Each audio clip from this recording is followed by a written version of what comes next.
So, all right, guys, everybody, put your hands together for today's guest,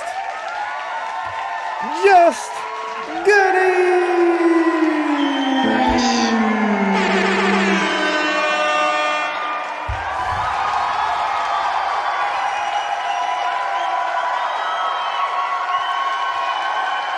Okay, there it is. There it is. I like that. I like. Bring it back for a second. Bring All the right. roaring crowd back.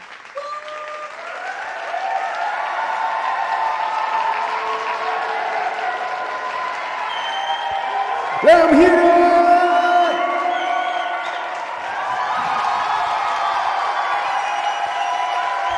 Thank you, Detroit!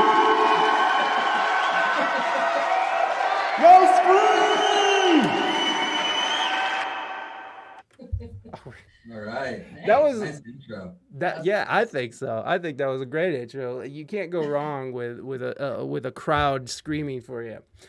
Hell yeah. How you guys doing? Welcome, welcome. Thank you guys so much for doing this. Thanks for having us. Yeah, thanks for having us here. Hold on, I like to take off my sunglasses before I do any interviews. Oh, his geriatrics. You got your geriatric sunglasses, dude. Can I just say that is how because I don't like contacts, I buy sunglasses. I will buy geriatric sunglasses. I am not above it.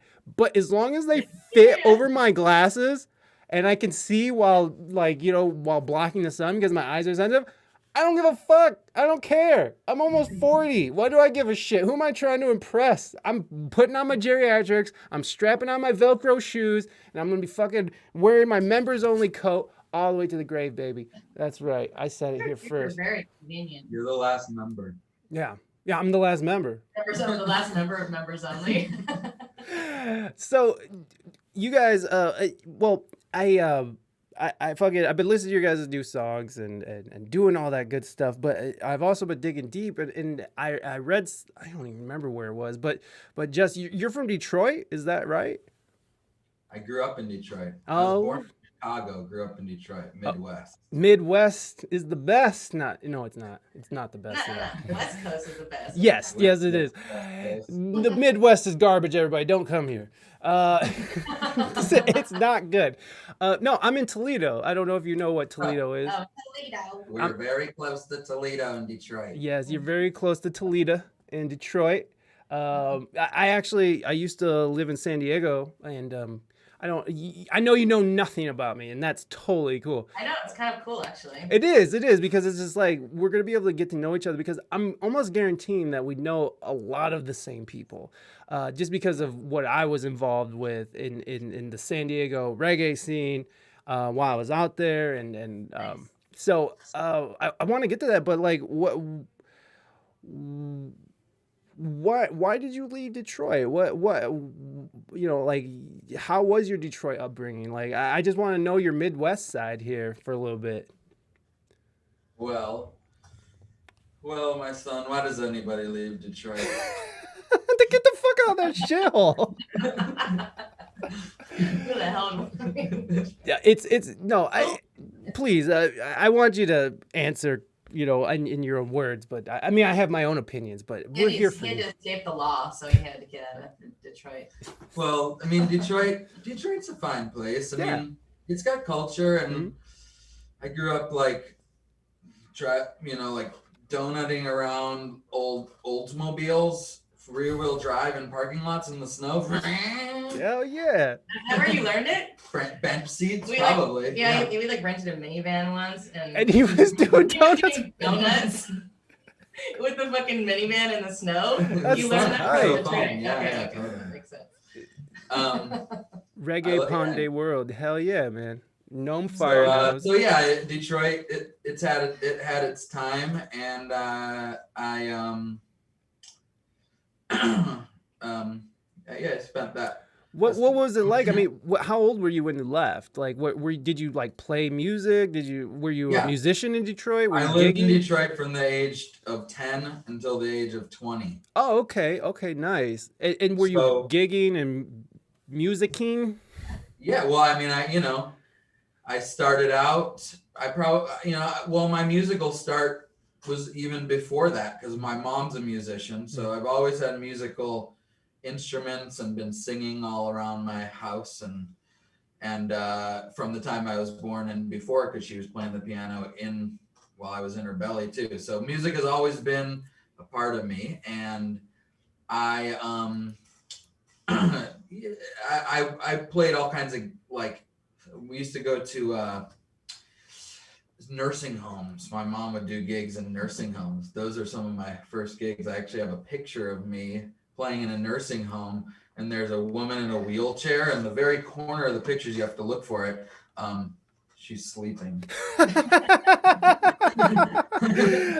So you guys were thoroughly entertaining them. I see. Yeah. Killing it. But yeah, as I, moved in 12, 13, 14, and I started probably picking up my first gigs and joining my first bands in there, of different genres, rock, blues.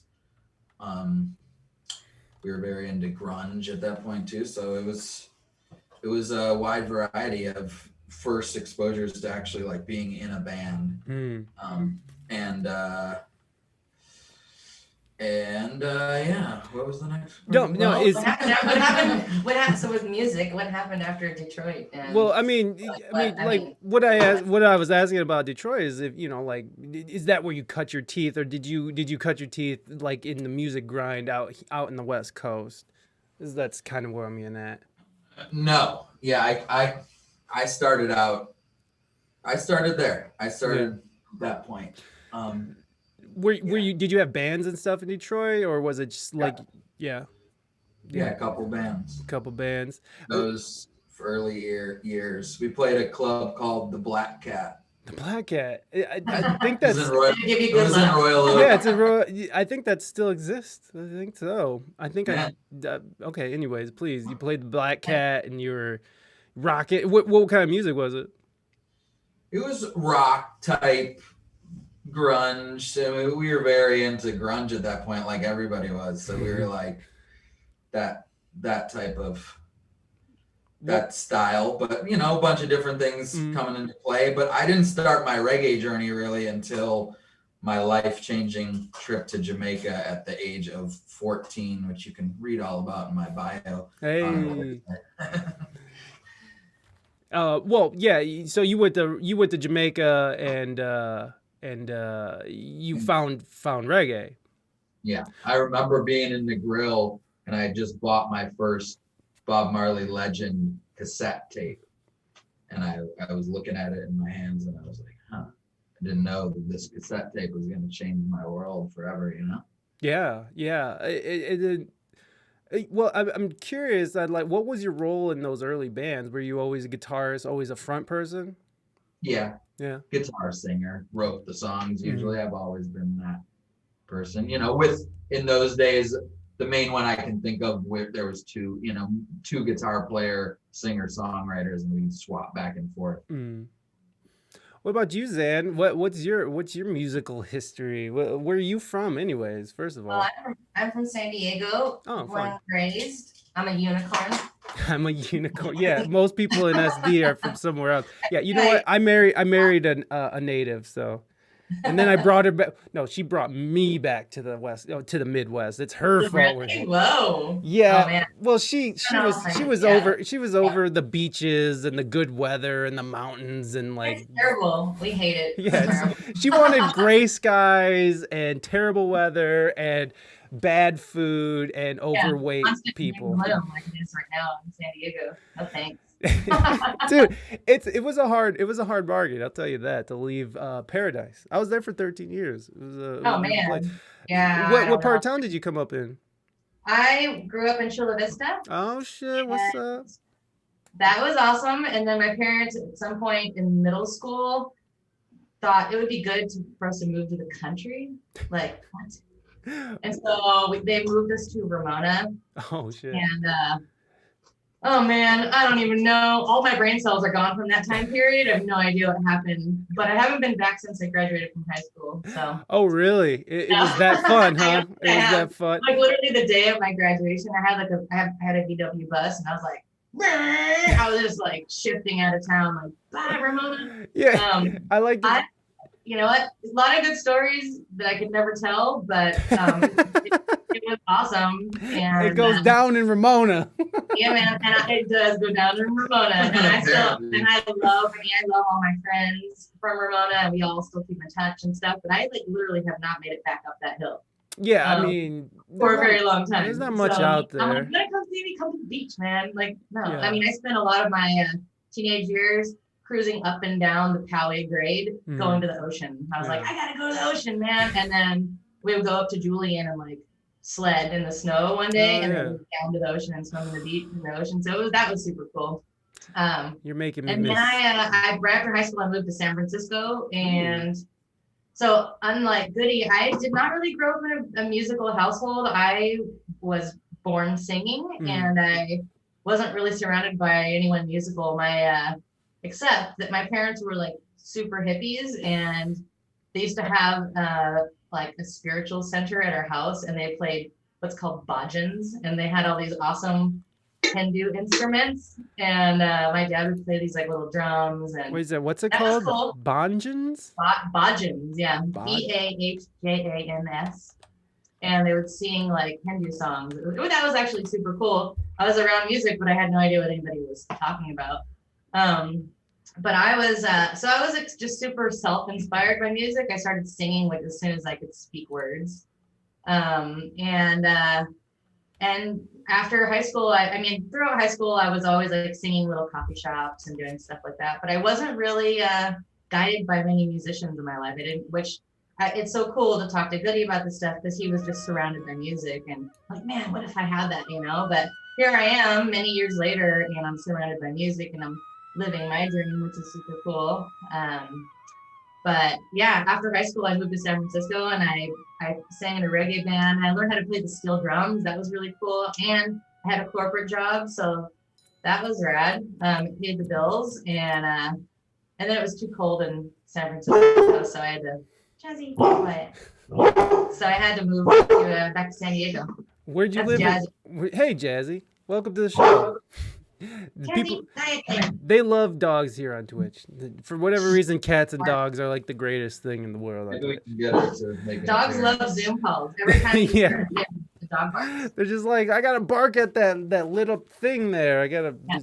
I was trying to play a little bit of the bhajans, but then it occurred to me I'll probably get fucking copyright infringement. Yeah, you might just mute the whole thing. So yeah, I don't want them muted. You guys talking. Satya Sai Baba Bhajans is what it really was. So it was really. But I see what it is. So it's like really chill, like just sort of meditation type music. Totally. Yeah, and but from like India. Yeah, big influence in my life. It still was an influence in my life, but it was cool. It was actually, I'd much rather have that than like some super square parents. That's for sure. Bro, my parents were artists. Both of them are painters. And, that's beautiful. They love music. They love Oingo Boingo, so they go to the hippies. They love Oingo Boingo. Go to the Dead Man's Party. They're like, canoe by day, Oingo Boingo by night. I love that. Was that Weird Science? Did they do Weird Science? They did Weird Science. Weird Science. It's a dead man's party. You know, dude, Oingo Boingo, bring it though. Are you still cool with your parents? Like, do you still like? I love my parents. That's awesome. That's awesome. Yeah, they're long divorced, and I'm super close with both of them. My dad lives in Mexico actually, and my mom lives in Oceanside, so we're all really close. No, it's funny sometimes, like with people who come up with like hippie parents, sometimes they don't always like stay in touch because they like want to separate themselves from that for some reason. It's just something that's occurred that I've noticed talking to a lot of people. But then, but like you get way less than that than when you have like super square parents, and then you have like the artist who sort of was the black sheep or whatever, and then it's like that's mostly the reason why. But it's always strange to me that like when you have these like super liberal, open-minded parents, how some kids can become estranged from that just because they just want to be so separated from it. I'm not, like, because to me it seems like those people are all they want to do is bring a loving child into the world and maybe like instill some different ideas and thinking outside the box, but Maybe that's too much for some people. I don't know. Obviously, it was not too We're much. like different little paths, and it's cool. I mean, I just feel like both Goodie and I, we got like really good influences from the hippie parents that we have. So Goodie, you got hippie parents too? Yeah. That's tight. My mom. His mom's the hippiest mom ever. Is she still in Detroit? She's back in Michigan. Yeah. Oh, where is she coming from? She moved. I mean, that's where she grew up too, but Yeah. she left for a while. And then came back. I thought she moved out there with you, or you moved out there with her. That's. Anyways. Well, yeah. It's a long story. Well, we got plenty of time, but we don't have to talk about your mom's life. We're not here to talk about your mom's life. We should get her on. She would talk about it. Why not? Why not? Where's Mama Goodie? Yeah, oh my God. She'd be like, Justin, how do I work the computer? I can't hear you. Turn down the volume. I'm like, turn down your volume, right? I love that. I love Can't teaching. hear you turn down the volume. She wants me to turn down my volume because it's It's too loud on her. Turn it down. Jeez. Why were you yelling? I love watching parents and boomers like try to learn technology. It's really interesting too. Like my mom is like on Facebook and she's on Twitch and stuff, and it's amazing that she knows how to do these things now. I mean, like, Does she comment on your shows? Does she like jump in there? No, she doesn't. She's not. She don't care what I'm doing. I saw this whole thing. Seth Rogen and his mom have like a whole thing, like a banter that they go back and forth on Twitter. Oh, you seen this? I have not. That's amazing. She'll like post stuff about like, oh, you're like, I just love having sex with my husband, and she like tags Seth Rogen, and he's like, Jesus Christ, Mom, like it's like she tagged him. And then she's like, good night, honey, I love you, at Seth Rogen, and he's like, I love you too, Mom. I love you too, Baba.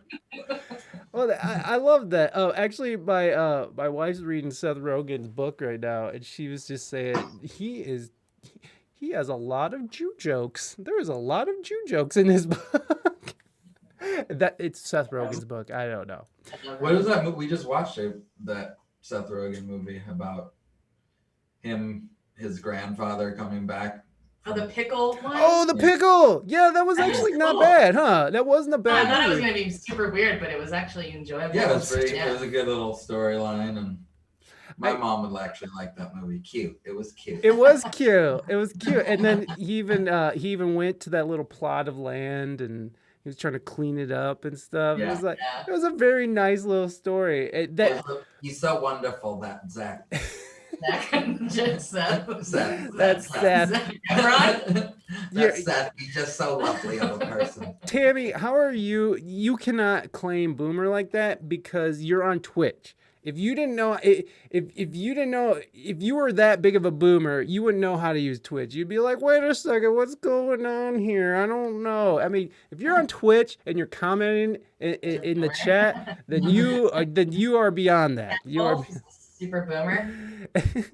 I'm such a boomer. Boomer, you're on Twitch? Is that what we? Oh yeah, that's what we're saying. Yeah, that's Tammy. Tammy called herself a boomer. She's not a boomer. I was trying to find Seth Rogen and his mom. Well, it's real, and I wonder if she would have wanted her. Hoo, so obvious. Mom! Oh my God.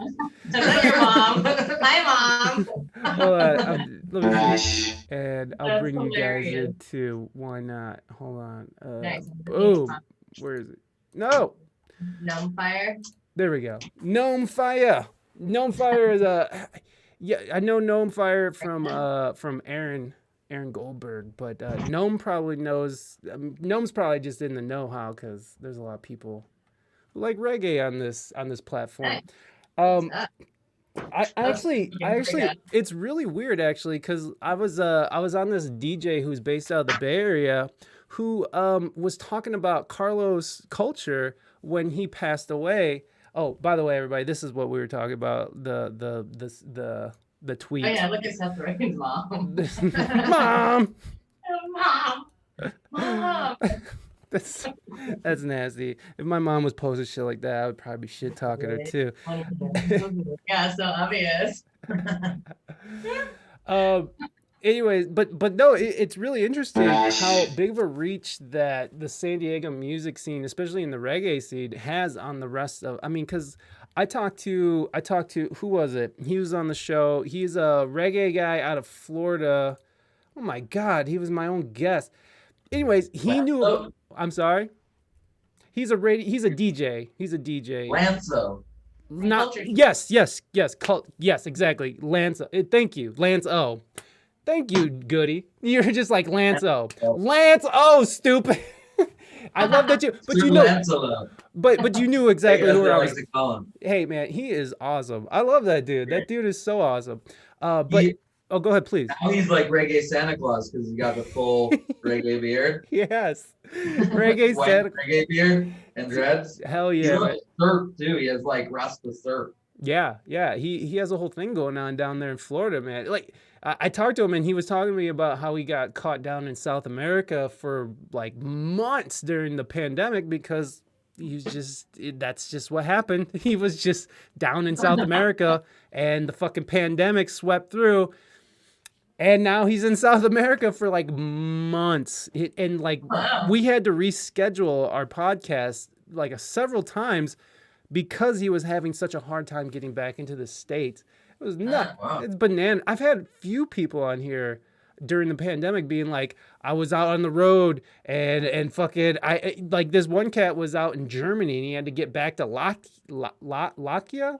Is that a Latvia? lot, whatever that, it's Eastern Europe. Latkia. Latvia. Thank you. What, Like latkes? Yes. Like the potato pancake? Sure. Yes. The land of the potato pancakes. He had to get back to potato land, and he was stuck in Germany, and he got through the border just on the squeak of time before they shut it down. I mean, like so many stories of people just being out there. Like this other girl was in South America who got stuck down. Her name's Wonky Tonk.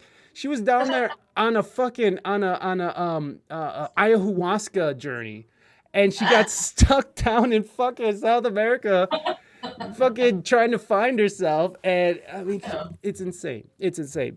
This whole thing. But anyway, Wait, what was her name?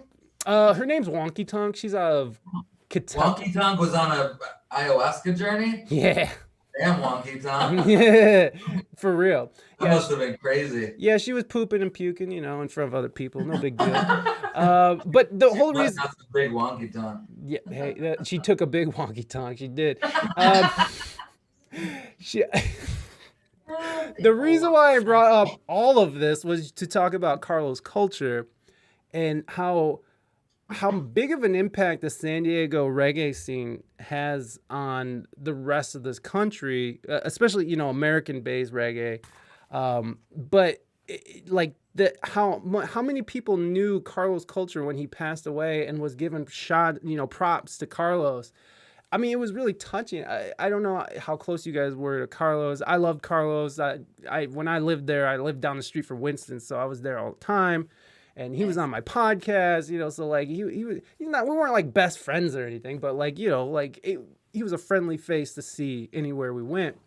So it was really shocking. It was awful to hear about it. How were you? Did you guys ever have any contact with Carlos or no? I'm sure you did. I mean, everybody knew Carlos. Oh, I've known Carlos, I mean, way before I even moved to San Diego. Yeah, I knew- see, and he's from Ohio too, which is interesting. Yeah, Yeah, totally. yeah. Yeah, he's a great dude. He was a pillar in the San Diego Mhm. reggae scene, and he's forever missed. And Yeah, man.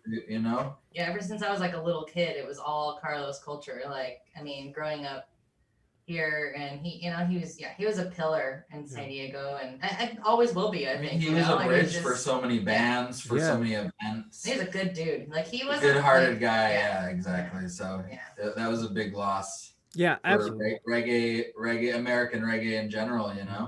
Yeah, I agree. It was really tough, and to see so many people on all these different sides of the country, sort of like really mourning this person, like it really made me stop and be like, wow, it's really interesting that Carlos, obviously he had a big influence on it, but it was everybody who participated that made this scene really special, especially in San Diego.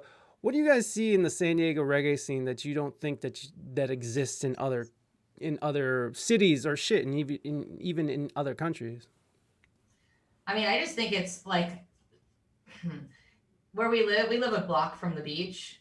And Which I would beach? say, so we're at Carlsbad. Oh, Carlsbad. Oh, wow. Mm-hmm. And so I would say every third car that goes by is fucking rocking to reggae. Yeah. Like I mean, it's just such a huge all day, and especially as like beach season comes into play, like it's such a part of everybody's vibe, and especially, of course, the whole sunny beach vibe. You know, what else do you want to listen to on a sunny day in San Diego? But you know, and it's a home, like it's a home for new reggae music and artists to like, you know, be supported. And I mean, like I started listening to reggae when I was like a little kid, like riding my bike to elementary school, and I was always influenced by reggae since, I mean, I don't even, as far back as I can remember.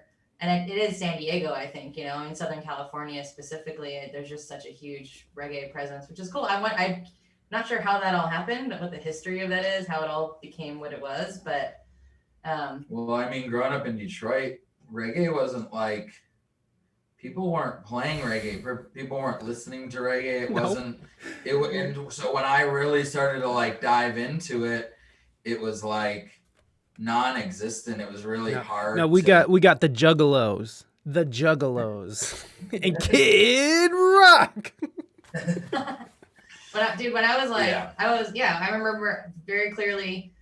I had like a Walkman, like a tape cassette thing. You know, my older brother was super like big surfer, stoner, skateboarder guy, and I'm like getting ready to go to school, and he's like, "Here, put this tape in your thing on the way to school," and I was like, "Whatever, okay." And it was Pata Bantan. But you know that I did not sniff the coke I only smoked since Amelia, and I was like, what? So I'm like cruising on my bike, like we didn't wear helmets. I was like, shh. Cruising around Chula Vista, and I was like, get to school, I'm on like third grade or whatever it was, and I'm singing Pata Bantan in class. They're like, what? We like Milli Vanilli. I'm like, Pato, man. Like, Pato, bitch. Milli Vanilli. God. They were. God bless them. Blame it on the rain, you know?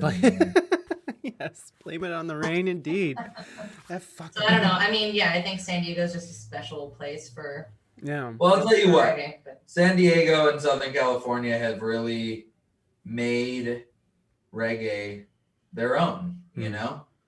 And I think that other places haven't. This is the central for the big reggae boom right now. Of course, there's a lot of great bands coming out of other areas. But it really does seem to be the heartbeat of the American reggae scene right now is Southern California. And we're proud to be here, and we love it, and we're super stoked to be here and be a part of it in this awesome, amazing time, you know? Yeah, I mean, I know a couple bands that moved from, like I knew a band from Eugene that moved to San Diego to pursue reggae. Synergy? Or Resonators. The Resonators. And then who was it? Someone from Arizona, someone from Phoenix. I don't want to say. Also, I'm pretty sure Kyle Rising from Sensi Trails. Yeah, he's from Florida, right? But he moved to San Diego to. Yeah, a lot of people come to Southern California just for the reggae scene. Which is, I mean, like, that's amazing. I mean, like, when you look at, like, the history of music and scenes and, like, cities, like, you think of, like, Seattle, right? Like, Seattle had this scene where people were literally moving to Seattle to be a part of this scene, musicians from all over the country. And I love that. I love that when cities have that kind of pull, you know, like, I mean, even Detroit back in Motown days, they had this pull. Like, all these places that sort of pull people to them for the scene, for the music. I just love that. And I love that San Diego has that, or at least San Diego, Southern California. I mean, because you got to give it up to the LA Cats, too, who are fucking slaying. It's like, so, I mean, it's not like San Diego is the bastion of reggae and the end all be all, but. Yeah. It's all SoCal. We can call it Southern California. Long Beach, I mean, you know. Yeah. I mean, it started in Long Beach, right? I mean, Bradley. Fucking. They laid honestly, I was going to say that I mean, he's all part of the reason why San Diego and Southern California have made, LA have made reggae its own, is because of the influence of Sublime, directly, I think. Yeah. How long have you guys been like connected with the Cali Roots Festival? Because I know you were there a few years ago, but how long were you involved with that? Or, I mean, at least known about it or traveled to it, been a part of the festival, or been just someone who went? How long you guys been involved? How long? Yeah, exactly. It's weird.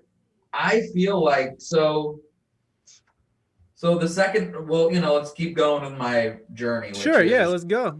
I moved from Detroit when I was 20. We said I was there from 10 to 20 age. And then I moved to Boulder, Colorado, which is a sweet little town in the mountains. Yeah. And, I continued to play in reggae bands. Honestly, like I played in a bunch of reggae bands, and that's at that point is when I started touring. As I was, moving into that era, to bring it to what we were talking about, the Cali Roots scene, and the fact that was this whole thing was going on. It took a few years for it to come to my attention, because I always thought like I should have noticed that sooner, because it seemed weird that it wasn't such when I was in Boulder, it wasn't like it is now. Definitely not. Like it wasn't like Revolution and those bands coming to Red Rocks and playing big, selling out Red Rocks. Yeah. It wasn't happening like that. Honestly, when I was there, just before I started taking notice to the Cali Roots scene and what these guys were doing, the amazing things that these guys were doing, I remember going to a Reggae on the Rocks, which is at Red Rocks, in Colorado, right outside of Denver. Yeah. And it was rainy.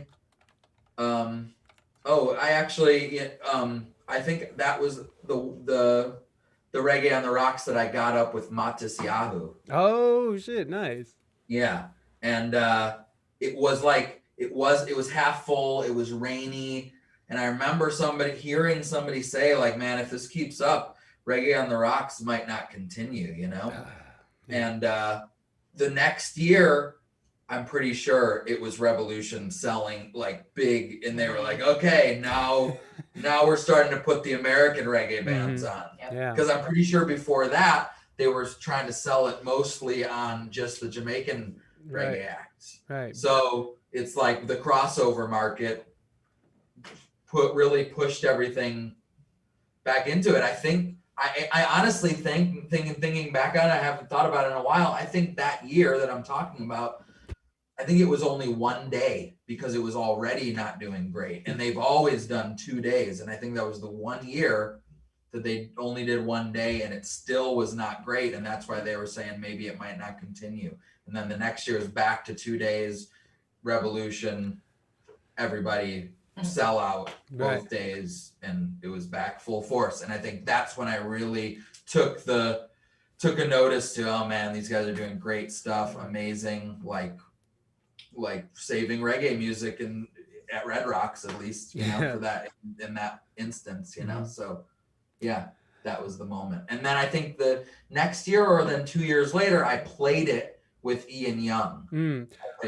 Were you touring with Ian as a member of his band, or were you? Yeah, for about 3 years. Oh, right on.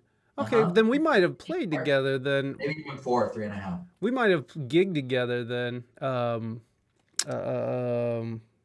I don't know if you were in the band. He played this. I was playing with this young lady who was.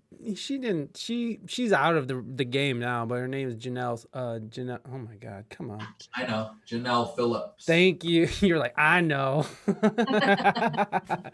I was playing with Janelle, and we had this Black Girl Gamer. What's up? Welcome. We had this. Yeah, sorry guys. We got people coming in saying hi. Yeah, let's say what's up. Yeah, but like it was what was it? It was some fucking festival up in Long Beach. It was a clam festival. I don't fucking remember. I don't know. And Oh, I remember. I do remember the that. Oyster Festival. Oyster Festival. Yeah. Yeah, and it was kind of weird, like, cause the whole, what was weird about it was that the sound people were just like, we just set up sound, we don't do sound, and so like we had to do sound for ourselves, but then like Ian always brings his own, yeah, Set up sound. We don't yeah, do sound. yeah, exactly, yeah, that's what they told us. It was so fucking weird. It was just like, yeah, we don't do sound, we just set up the equipment. And so my buddy Sam was over here running sound, and then you guys, of course, like Ian comes with his own sound board and everything, so it's like that's not an issue. It's like back the fuck out of the way. What was the name of the band you're playing with then? It was Janelle Phillips. So, it was with Janelle. Yeah, I was playing with Janelle. So okay, but I remember that festival, and I remember there was some other guys we knew, like maybe the Expanders or somebody was on there too, right? yeah, I can't remember. My brain is garbage. I just remember that because I think because Ian jumped on stage. I don't fucking know, dude. It's like, you know how these things are. It's just it's fucking one after another, and it's all the same after a while. Yeah. So then what with your with sort of this Boulder thing? Were you bringing musicians out from San Diego out there? Because I remember I can't remember his name. See, my fucking brain sucks. He's a bass player. He played with AK. He played in AK's band. He probably still does. What's his name? Gosh darn it. You know AK, right? I'm sure, like, yeah. The San Diego guy or yeah, he's a San Diego guy, but he moved to Colorado. He's the fuck is his name? not Omar. It's not Omar. Anyways. Well, you would probably know if you were bringing him out there. So obviously you weren't. It was a dude bass player. He played in. I wish I could remember his fucking name. He kind of has a voice like J Boog. Anyways. Moving on. So were you, but to sort of piggyback off that, were you bringing musicians in from San Diego were you trying to run shows out there, or were you just trying to exist in the Boulder scene as a reggae artist? Well, no, I was still recording, writing, doing some shows,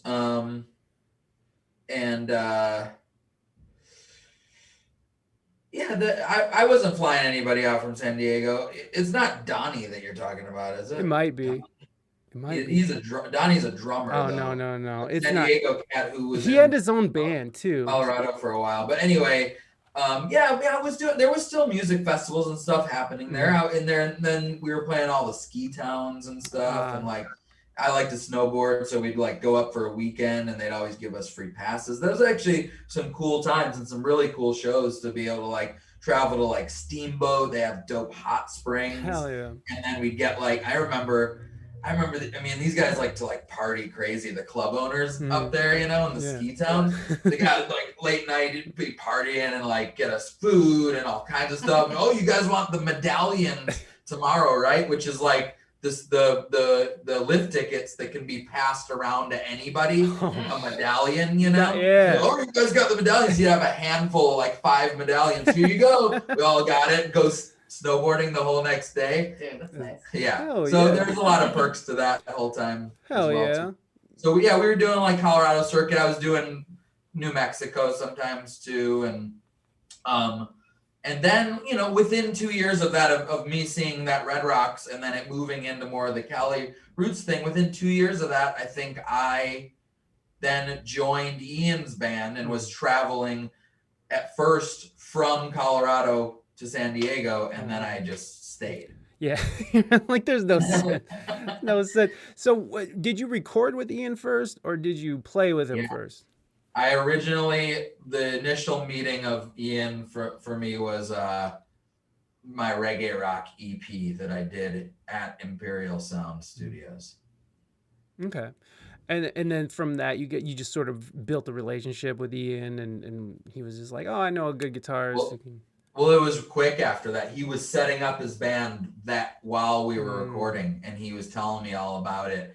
And then, got to see my guitar skills and my harmony skills, which is what he was looking for. Yeah. Yeah. What's up, Ziggy? Welcome in. Thank you for What those. up, Ziggy? Yeah, the I'm trying to, because I had a question in regards to what when you guys were when you're traveling with a band like Ian's and you have like can you kind of explain to people how the sound works? Because I kind of was going over it, and you know, like with Ian, he brings his own sound guy, but can you kind of go over why he brought his own sound and his own board and his own engineer and stuff? Do you mind sort of going through that? Sure. Because you had to be in that band and you had to be a part of that, and there's timing is involved with it. So I'm just curious on how you viewed it, and you know, if you can give us a little explanation of why. Yeah. On that note, it's I'm a gonna very get a gonna get us some Go get a on refill. Go get a refill if you need to use the bathroom. Friday, you know? Yeah, Friday. hey, it's Friday, babe. Are we allowed to blaze herb on this show? Yes, yes, you're in California, so you can smoke as much as you want. Perfect. nice. You grab my split But- off the table outside. So that's a very good question, and it's one that I am familiar with because Ian's. It's actually cool that you remember that about the Oyster Fest. About Well, I how- played with Ian a few times, not like with him, but like opening up in different acts and stuff.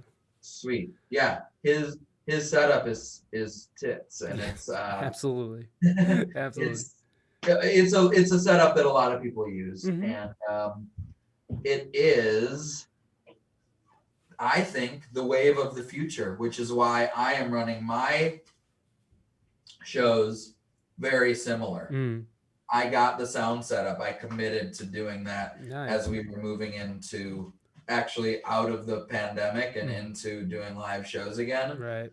I, invested in a digital mixing board. Nice. I already had my in-ear monitors from playing with Ian, of course, and it's so much better. It's the wave of the future. Get rid of the monitors so you don't have feedback, and in-ears are the way to go, as we see with any professional touring act, but pretty much everybody's on in-ears.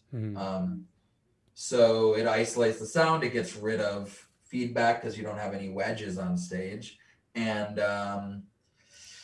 you can critique yourself much better. You can sing your notes more clearly and on point. It's less forgiving than a monitor, but it's well worth it.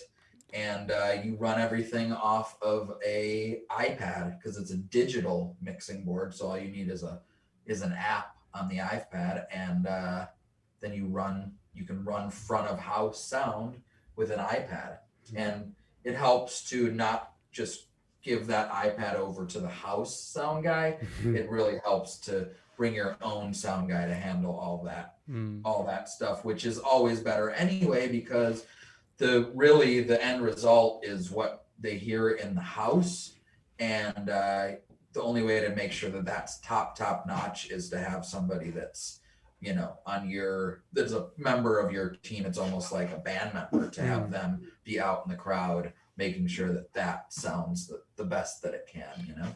Yeah, and depending on, some asshole in Duluth, Iowa, or Duluth, Minnesota, or whatever, in some club, who has no idea what to expect, probably never really worked with any kind of band like this. He's dealing with several people, like 8 people at a time sometimes, so it's like you throw that on them. All these horns, all this, and you don't know what kind of skills these people have. And so when you show up and you roll up in the town and you're dealing with dipshits, sort of like at Oyster Fest, it's just like, we just set shit up. We don't know. And you're just like, all right, well, back the fuck up. It's cool. We got it. It's going to be great. It's going to sound. The best part about it too, that I didn't include, which, wrap your mind on it more, is you bring in your own digital mixing board and you run a split snake, and then you bypass their mixing board for the house, and you always run your own mix off of your digital mixing board, So when you're going out now and you're planning on these big tours, and you're I don't know, big tours, but like you want to tour a lot, right? Like that's your plan, is to hit the road and just and hit it hard. That's Mhm. so you're gonna be bringing out this crew. What is how do you I'm trying to say this so it's not like a rude way to do it, but how do you fund that kind of thing? How do you fund it? How do you keep it going? And I know how it works. I just want you to tell people, like, if they're watching, how do you fund like a bigger crew? How do you fund that when I know you already have a foot in the door, but everybody's been a year off. I'm sure people aren't trying to pay as much as they were before the pandemic. I know at least locally they're not trying to pay bands what they were before the pandemic. So, how do you, especially in this new climate, how do you fund something like that where you are bringing your own sound guy with your own board and you have your whole crew with you? How do you fund something like that?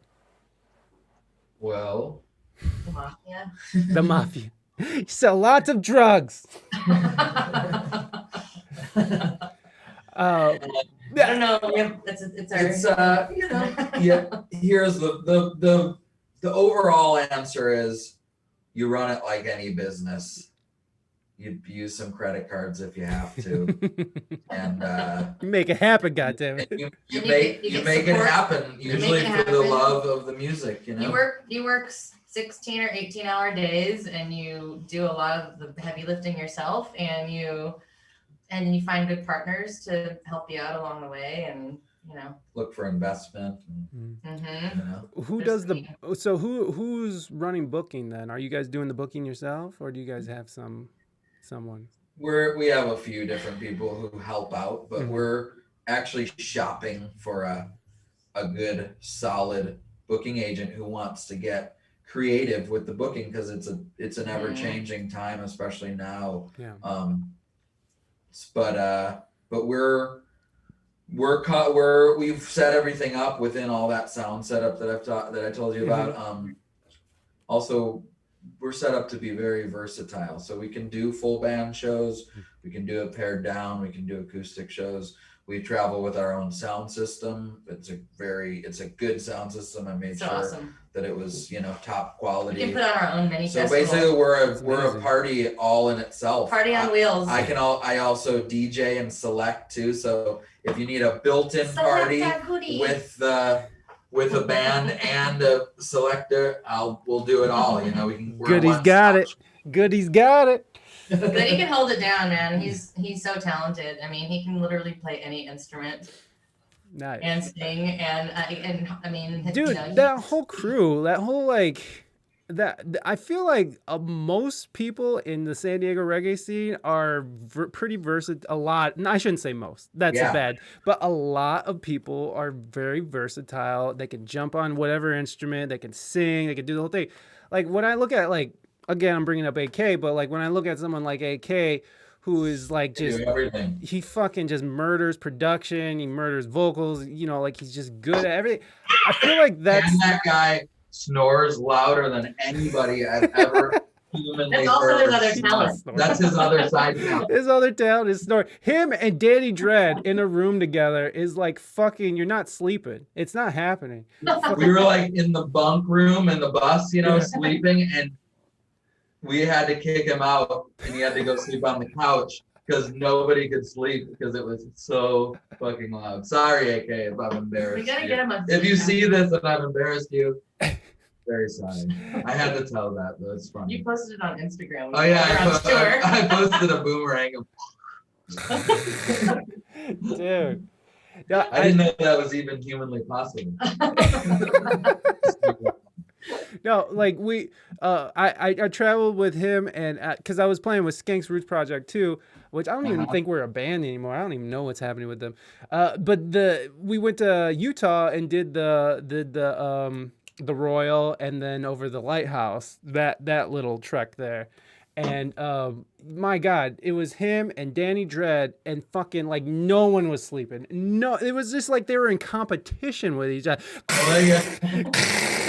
These motherfuckers, you could not. Yeah, but you know how it goes. That's your life. You never know what you're gonna get until you bunk with somebody. Yeah, God. so we're better get some earplugs. Hashtag. Hashtag earplugs. Well, that's one thing, man. It's like you got to be able to get along with the people in the bus, man. Like I couldn't. I couldn't imagine being on a bus where like everybody was just at odds with each other and shit. You know, like That can get awkward real fast. yeah, man. Awkward. Well, you know, like you get in some of these. When I talk to some of these people who've lived that like bigger band life, you know, it's like as soon as any kind of real money comes involved, it's just like that's when it seems like shit, you know, starts to turn. Weird. And Yeah. and then all that like brotherly love goes right out the window. I mean I can't imagine that. I've never been in that position, but it's like I can't imagine going on the road with people I hate. Like I fucking anybody I go on the road with, I love each of those people, you know, to whatever degree. But it's just like I have to make sure that I'm cool with these people. Of course, I've done pickup runs where it's just like, hey, we need something. Okay, here I go, and then hope for the best. But it's like, man, do you feel like you got a good community in your band? You feel like you got a strong. I mean, I'm sure you're not gonna sit here and be like, nah, I got the fucking drummer's an asshole. No, But they're terrible. They're dude, What have you got I in love the these band? guys. I love our guys. Yeah, we love them, of course. It's all about personality Mm. and perspective and yeah. all that. But can you imagine if you got into a band with somebody with the personality of, say, Tiger King or somebody like that?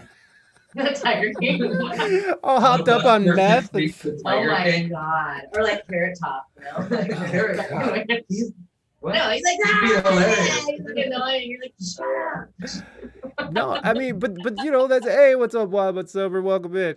But it's like it is weird. Wild but sober. Wild but He's sober. wild but sober. Wild but He So sober. wild. he is wild, but he is definitely very sober. He's actually an amazing. Wild but Yeah. sober. He's an amazing producer out of India. Actually, he fucking, nice, we dude. bump his Nice, shit bro. all the time. Hit us up. Send us some rhythms. We'll check them out. Voice over them. Oh well, it's not really. Okay. You're gonna ask that question. All right, of course he is.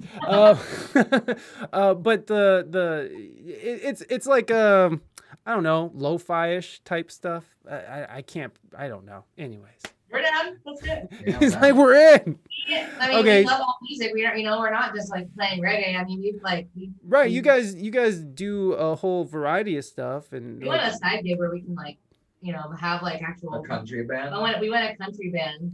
Do we want to play at a country club during the afternoon and then like reggae club at night, or vice versa? Hell yeah. dude, Why country. not? We can like book so many more shows. It's mean, true. Country's We'll where the all money's say at, son. Country. Yeah. It's a reggae rock. Does that work out? Yeah. Okay, so the big question of the hour, and this is from Wow But Sober.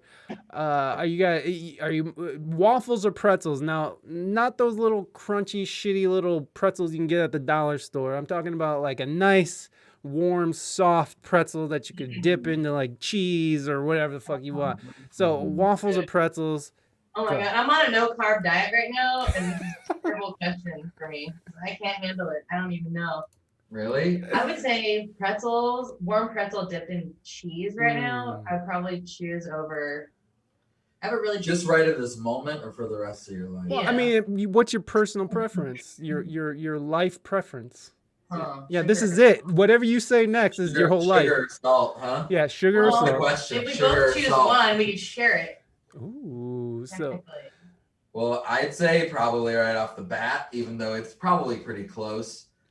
Waffle. I'm probably waffle. I would he's like, I'm going waffles.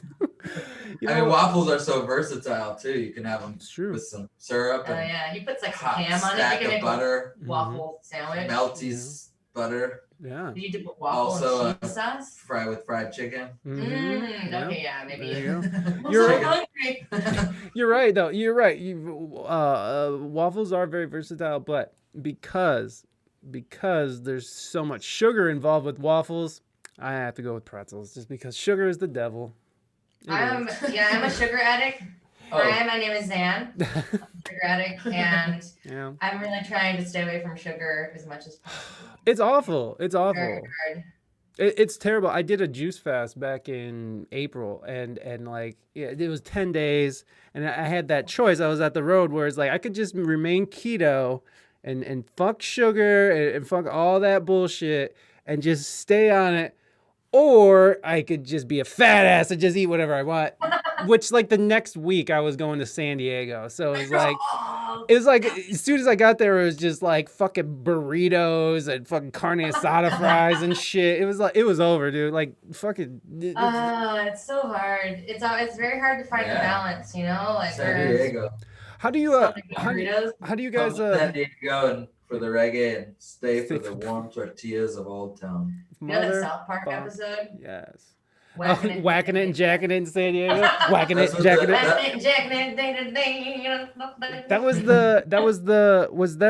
wasn't Harambe. It was the guy who was the mayor or the there was like clothes off, he's whacking out. Yeah, but they were making fun of the guy because that dude actually did freak out in San Diego and was like jacking it off.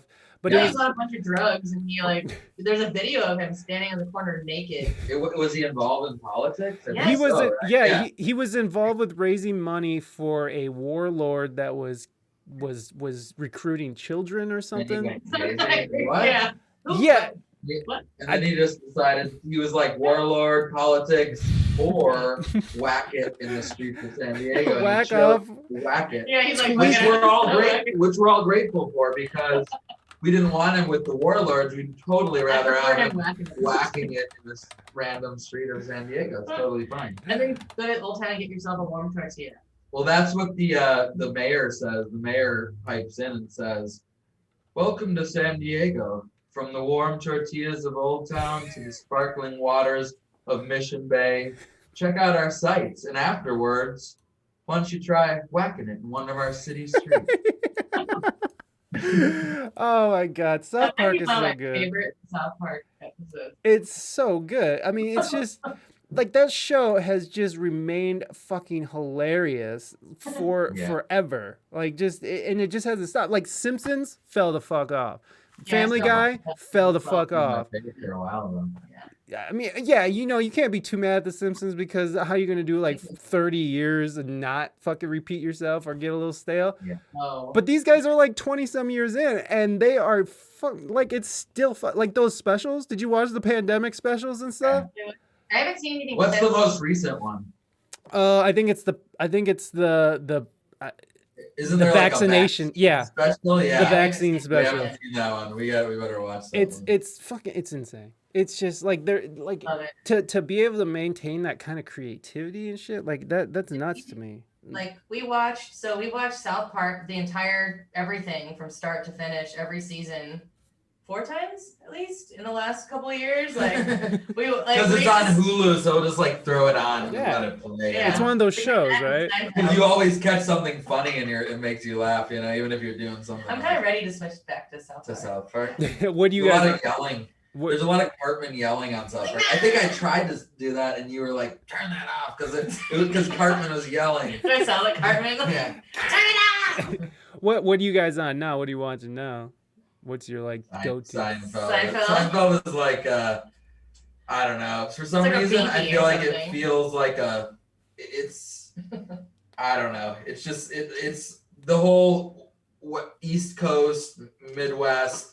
Jewish, like just all that is like it's right up my alley. So I deeply relate to the Seinfeld humor, and after a long day, it just makes me relax. It's nothing too serious. It's totally like just funny random jokes, and I think for some reason it just is the perfect thing for me to relax to. So I just usually put those on. And when the season's over, I start it over again. Yeah, we just go over and over and over again. It's just one of those shows. Yeah, my wife does that with Friends. It's just like, I'll just put Friends on while I, whatever, diddle or whatever it is. Yeah, soothing to the soul. Yeah, they're surely making those guys a lot of money. I felt like I think somebody told us Seinfeld was like one of the richest guys in Hollywood now. He's like almost because he's like I think there's a lot of people that do that. Like just throw on Seinfeld. I know 3 people. Probably friends too. Mm-hmm. Yeah, we know 3 people that also do the same thing. They do nothing but just watch Seinfeld at night when they go to bed. They're like, "Tink, just put it on." Yeah, I can imagine, man. I can imagine. And it's funny too with Friends, like with the Friends thing that just came out, the reunion. I mean, like you look at like Matthew Perry and the guy who played Joey, whatever, Matt LeBlanc or whatever. I know these people's names. You haven't heard from these people in, ever since Friends. Like, Joey had a spinoff, but that took a Yeah, shit. what's he been doing? But Like, but they've been just sitting there being rich. That's all they've been fucking Yeah. doing. Like they're just Yeah. rich as fuck. Yeah. Like and Netflix was showing it, and now it's on HBO, and like Seinfeld and like fucking South Park. All this passive income just fucking rolling in, and these people are just sitting there getting old. Like fuck it, I'm rich. Like I don't need to be in the spotlight. What about the musicians? Like South Park and Seinfeld, those people that wrote the intros. They're getting rich too. Dude, right? Totally. I mean, they have to be collecting royalties. Like Primus is fucking Yeah. like what? Passive I income. already heard that about the guy who wrote that baseline intro for Seinfeld. It gets played over and over. Every time it gets played, cha-ching. Yeah, it's cha-ching. not even a real bass. It's a fucking MIDI bass. It's fucking not even real. Son of a bitch. We really got to get a song on the intro of them. Yeah, sync is amazing. Like getting something through sync or getting something, something on. Like that's where it's at, man. It's so funny. We can write some jingles, man. I'm telling you. We can write some reggae jingles. But it's interesting. Any kind of jingle. It don't gotta be reggae, motherfucker. Jingle master. But like that, it's funny how that at one time was seen as selling out. You guys remember that? You guys are old enough to remember like, oh, Metallica, fucking the one, the Black Album, they're selling out or whatever it is. Poor Metallica has always been accused of selling out. Like I saw a picture of James Hetfield walking out of like a Gucci store, fucking Gucci bag, and they're like, "Sell out! Fuck you, dude." Well, fuck him anyways. Like, fuck him in the mouth. Like fucking rock star, man. Gucci, that's awesome. Dude, I love Metallica, but those guys are fucking tool bags. Like, the funniest, most unintentionally funny documentary in the world is fucking Some Kind of Monster, the Metallica documentary. There's like this scene where Lars is telling James Hetfield, he's like, oh God, that's not what I was supposed to do. He's like James Hetfield. That's what he was telling James Hetfield? Yeah, he was like, that's exactly what he was. No, like James Hetfield was just like they were listening back to a song, and Lars goes, I don't know, bro. It just sounds kind of stock. And he did it with that fucking Bay Area fucking stock. Like, Lars was the first one to kind of go douchebag, but I still love those guys. Man. Yeah, right. Me too. Me Wasn't he in a too. movie recently? What happened? Lars? Where somebody calls up their ex-wife and their ex-wife's in the bed with Lars. Really? I don't know what that is, but That would be awesome. Wait, so this is a real thing where someone Lars in bed with something. in bed with. Yeah, oh no, it was the series. It was I don't know. Are you making shit up? No, it was from something. I watched something. Huh. Lars in the real. Well, I gotta say, so my first concert was Nirvana Oh my God, that's amazing. and the Butthole Surfers together. Amazing. And Bobcat Goldstein Gold- opened up for them. Goldwaith. Gold, whatever the hell it was. Yeah. He's like, ah!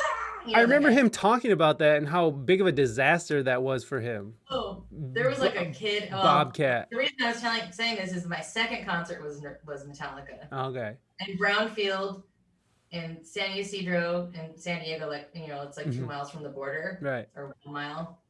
And it was the coolest shit ever. They were so cool back then. Like They were. I don't know what they are now, but I'm holding on to that was the cool. Me too. I was I was in a mosh pit with like a bandana over my face because it was Brownfield, which is it's dirt. It used to be an old airport. It's all dirt. Yeah. And it was mud and it was dirt and you're like dirt up your nose and mosh pit. And I was like, a kid. I was a kid. Like I thought I was gonna die, dude. And I was like holding back like 300 people. I felt like and trying not to die. Like it was just crazy.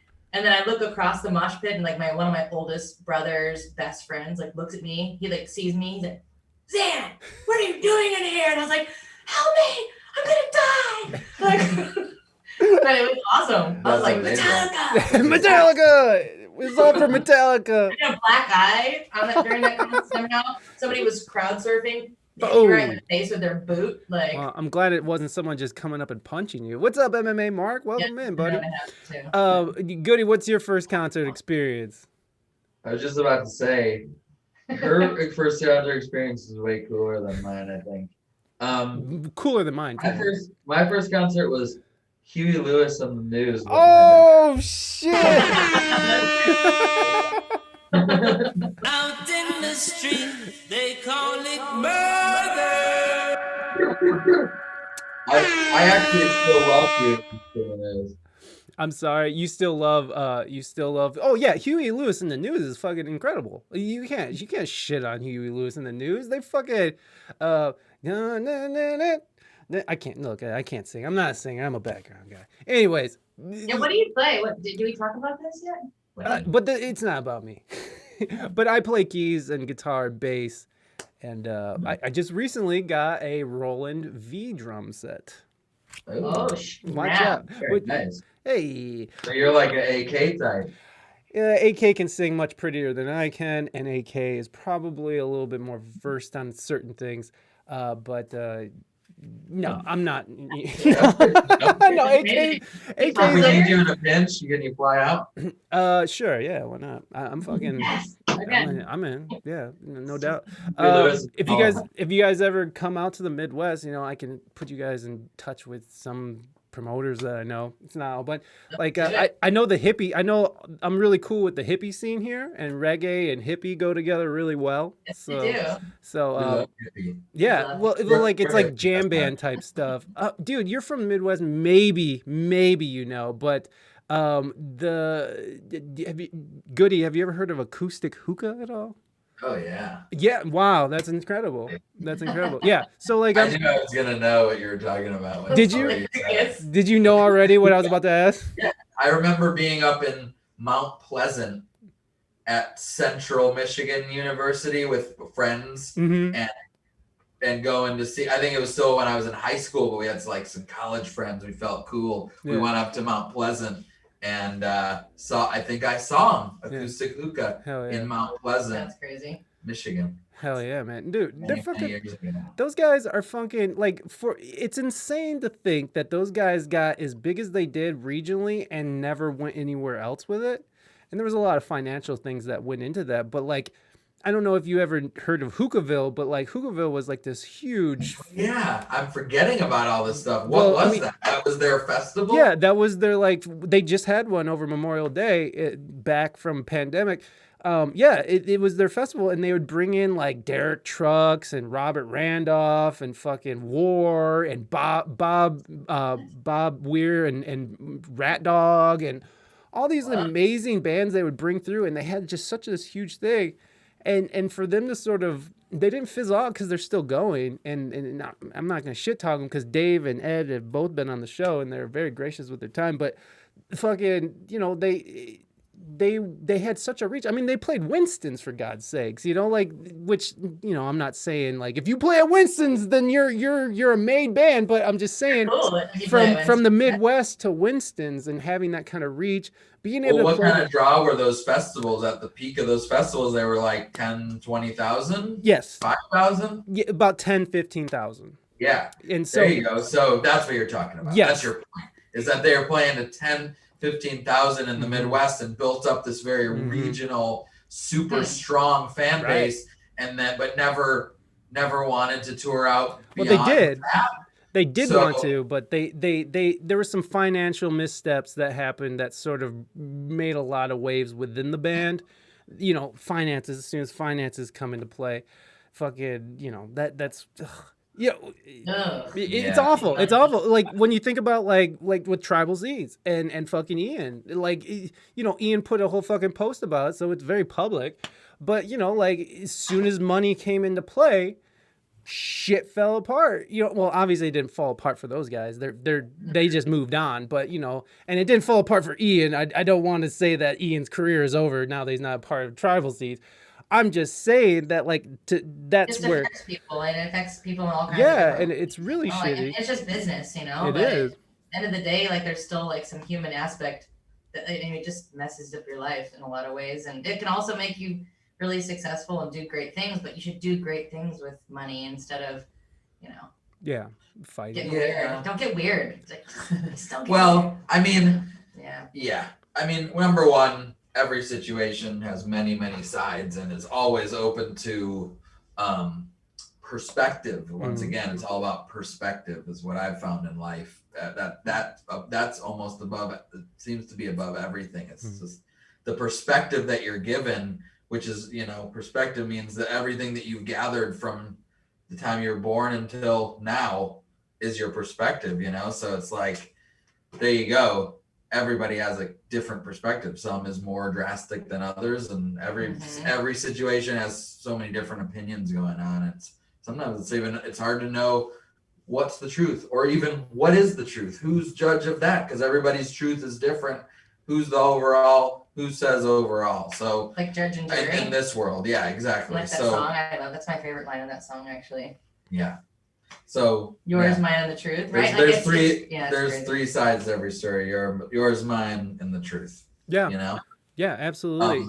So within that, it's just like, it's there's always a bunch of different perspectives, but also, yes, they say, and reggae says it over and over again with classic songs like "Money is the root of all evil."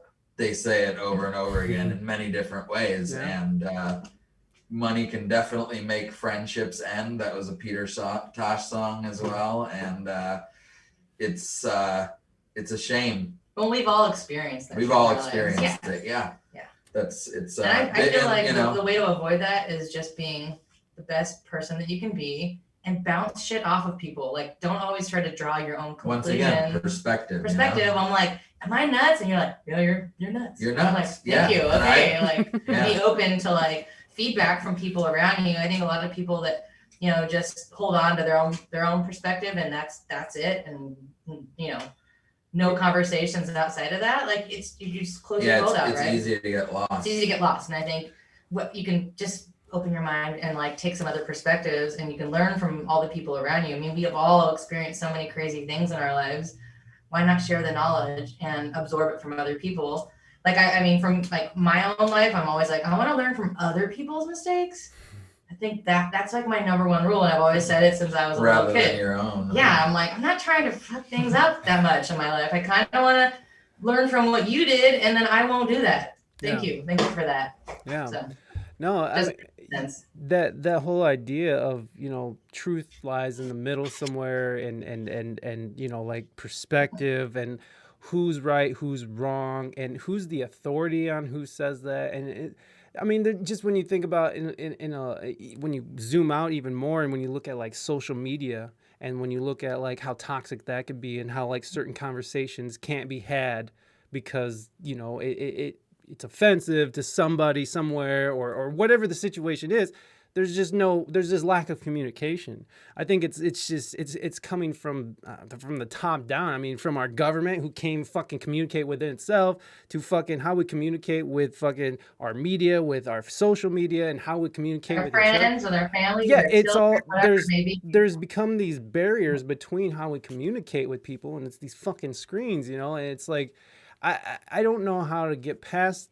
We've gone so far. How do we get back to like being able to just like talk to somebody and not and talk about a certain subject that without getting canceled or without getting offending people? It's like, why can't we have a conversation about money, right? Like, why can't we sit down and talk about this and work something out? Or why can't we talk about the lab leak? Why can't we talk about the lab leak? Can we talk about the lab leak? No, you're racist. You hate Asians if you talk about the lab leak.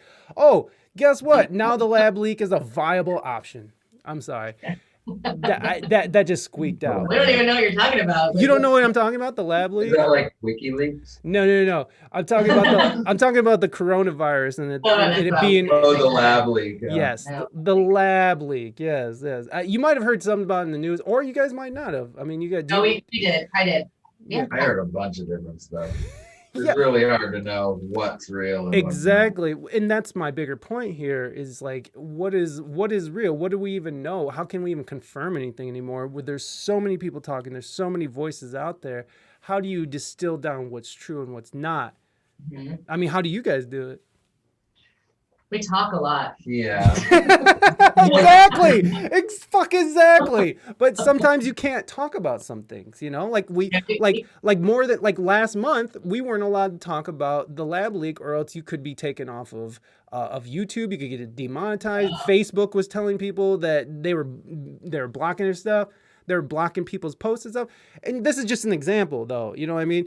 It's like you can't talk about, but now all of a sudden, now that it's a real story and this is a real thing, and this is very important for us to know because we want to know how this shit started so we can prevent it from happening again. But how do you fucking distill the truth when you have so many authorities sort of controlling the narrative? So, I mean, like, how do you guys Yeah, we get could go down a serious rabbit hole here because Of course. Of course. we talk about all this stuff a lot. I mean, you know, like finding the whatever. I mean, the well, your question was how do you Mhm. figure it? How do you find out? And Yeah. I would say my suggestion is, once again, that's the thing I keep referring to, perspective. So you got to get other perspective. That's the only way to figure and be anything out. open to other Yeah, perspectives. although right? of course you can't be married to an idea, which seems to be the right way to go in most situations. I deal with that in creating songs. I deal with that in pretty much every aspect of life. Like it's a trick, you know. It's not just. It's easy to get married to an idea, and then at the end of the day, it kind of fucks you over because there was a better idea, And you missed and only that was just the gateway to the next idea, and you got married to the idea that was showing you the next idea, and then you missed out on what it was really what it would have been better, you know, like how it would have been better. So, you know, I think it's important not to be married to any one idea and to be open to reason and logic is always a good thing, and then just gathering as much information as possible, which I agree, over screens, not in person, it's not as easy anymore. So you got to seek it, but it's always been that you've had to seek knowledge. That's true. You know, That's true. Yeah. it's And always like, been that way. you know, coming up with your own conclusion before you gain perspective. And so like something a lot of us do, which is you've got an idea, you're married to it, and then you're constantly looking for answers to validate that idea that you have or that you're holding on to. It's complicated psychological stuff, you know, like.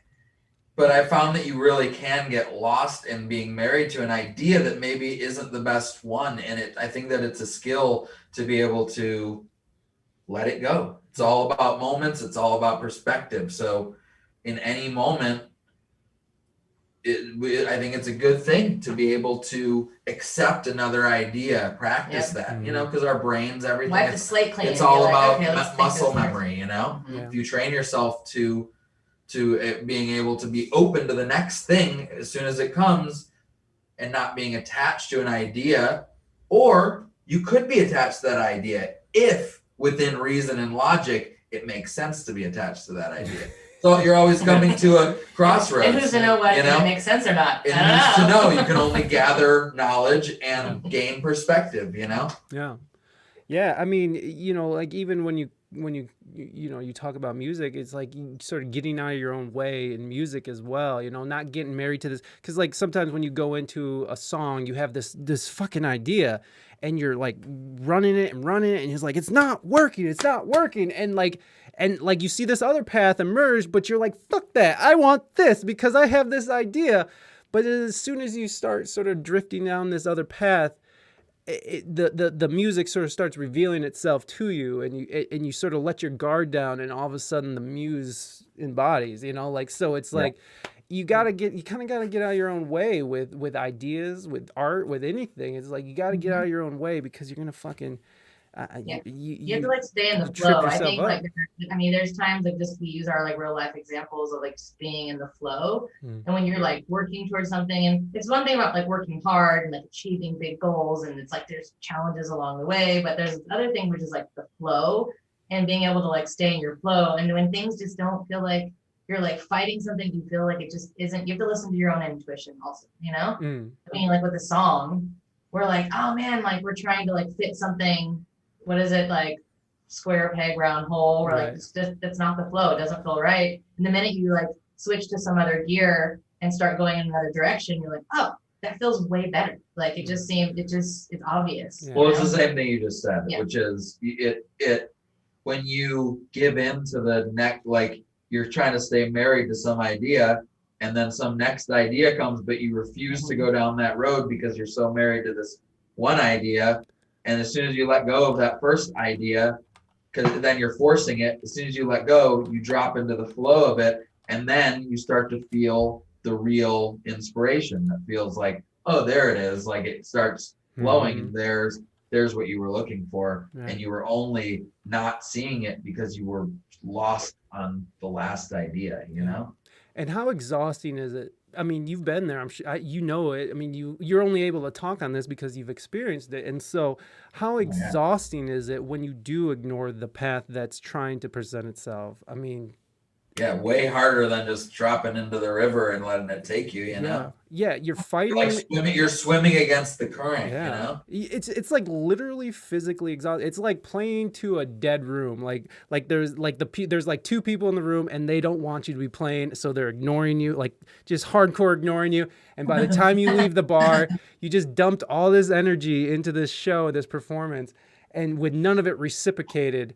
And you just leave fucking exhausted and defeated. It's that same feeling of just like not accomplishing anything, and like, so I can't imagine so many people's lives are led like this, where they're married to these ideas, and this is beyond art, you know, this is just like their life in general. Like, how exhausting does it have to be to hold on to these like fucking just these ideas, you know, these ideologies? Yes.